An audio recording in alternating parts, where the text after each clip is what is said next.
त्यांचे समर्थक सध्या नाराज आहेत। उदयनराजे समर्थकांनी राजीनामे द्यायची तयारी दर्शवली आहे। साताऱ्यात शिवतीर्थवरती मराठा समर्थक सुद्धा एकवटलेले दिसून आले। भाजपने उमेदवारी दिली नाही तर राजेंनी स्वबळावर रिंगणात उतरवण्याची मागणी आता जोर धरायला लागलेली आहे। बार जो मैंने कमिटमेंट कर दी तो मैं अपनी खुद की भी नहीं सुनता। डॉलर को थोड़ा सा ऊपर चढ़ा के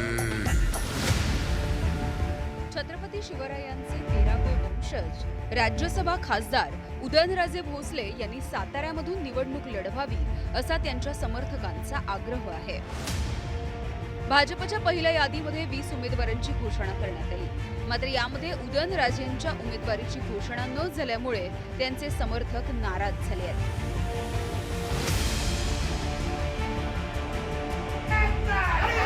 साताऱ्यामधल्या पोवई नाका परिसरामधल्या शिवतीर्थावरती यासाठी मराठा समाज एकत्र आल्याचं बघायला मिळालं। राजघराण्याच्या वंशजांना बेटिंगवर का ठेवण्यात येत आहे असा सवाल मराठा समाजाकडून करण्यात आलाय। रायगड, आग्रा अशा कार्यक्रमांसाठी उदयनराजे हवे असतात, मग उमेदवारी देताना त्यांचं विस्मरण कसं काय होतं असाही सवाल विचारला जातोय। उदयनराजे समर्थकांनी भाजप पदाधिकाऱ्यांनी राजीनामे देण्याची तयारी केल्याची सुद्धा माहिती मिळतेय। भाजपकडून तिकीट जाहीर झालं नाही तर छत्रपती उदयनराजे यांनी स्वबळावरती अपक्ष रिंगणामध्ये उतरावं अशी ही मागणी होतीये।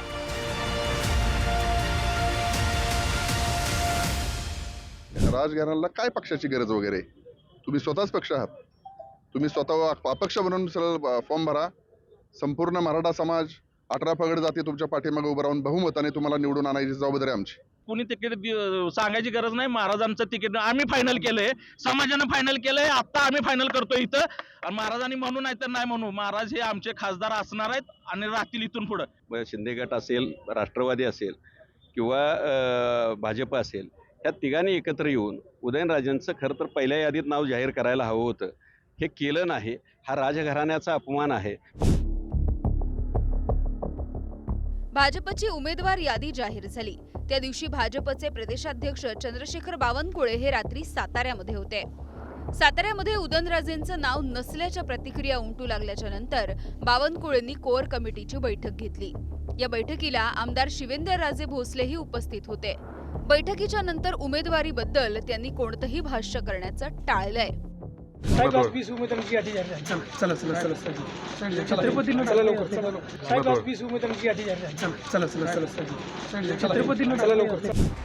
शिवजयंतीच्या कार्यक्रमामध्ये आग्र्यामध्ये उदयनराजे मुख्यमंत्री आणि उपमुख्यमंत्री यांच्या सोबत दिसले। त्यानंतर दुसऱ्या दिवशी त्यांनी खासदारकीसाठी इच्छुक असल्याचे संकेतही दिले होते। त्यानंतर उदयनराजे यांच्या वाढदिवशी मुख्यमंत्री एकनाथ शिंदे यांनी त्यांची भेट घेऊन त्यांना शुभेच्छा दिल्या। तर त्याच्या दुसऱ्याच दिवशी उपमुख्यमंत्री देवेंद्र फडणवीस यांनी साताऱ्यामधल्या जलमहालामध्ये येऊन उदयनराजेंना शुभेच्छा दिल्या होत्या आणि यावेळी नेहमीच उदयनराजे यांच्या सोबत असल्याचं फडणवीसांनी म्हटलं होतं। सर्वसामान्य माणसांना केंद्रबिंदू मानून मी वाटचाल केली। जाती धर्मामध्ये कधी भेदभाव केलेला नाही आणि कोणीही करू नये।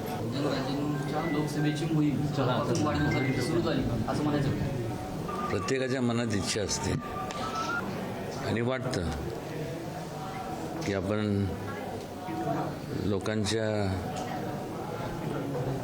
माध्यमातून आपण त्या सभागृहात जावं। माझ्या त्यांना नेहमी शुभेच्छा आणि मला असं वाटतं की खरं म्हणजे त्यांचे माझे जे संबंध आहेत त्यामुळे मी तर नेहमीच त्यांच्यासोबत होतो।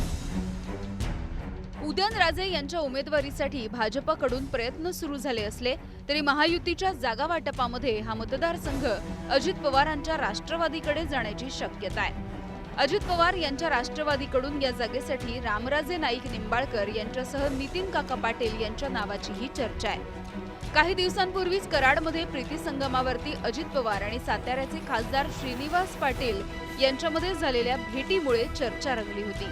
महायुतीच्या जागा वाटपामध्ये सातारा मतदारसंघ अजित पवार यांच्याकडे गेला तर उदयनराजे समर्थकांची नाराजी होण्याची शक्यता आहे। भाजप आणि अजित पवारांच्या राष्ट्रवादीकडून याबद्दल अद्यापही चर्चा सुरू आहे, असं उत्तर सध्या तरी दिलं जात आहे. छत्रपती उदयनराजे हे आमच्या सगळ्यांचे नेते आहेत. उमेदवारीविषयी कोर कमिटीने योग्य ते मीटिंग घेऊन वरिष्ठांना जागा भाजपला मिळावी एवढं कळवलेलं आहे.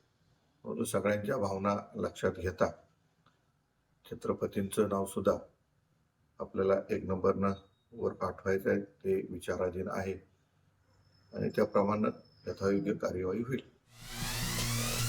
शिवरायांचे वंशज असलेल्या उदयनराजेंची लोकप्रियता सातारा लोकसभा मतदारसंघामध्ये मोठी आहे. 2019 मध्ये राष्ट्रवादीकडून उदयनराजे भोसले खासदार म्हणून निवडून गेले. विधानसभा निवडणुकीपूर्वी त्यांनी राष्ट्रवादीचा राजीनामा दिला आणि भाजपमध्ये प्रवेश केला. सातारा लोकसभेची पोटनिवडणूक आणि राज्यातील विधानसभा निवडणुका एकत्र झाल्या होत्या.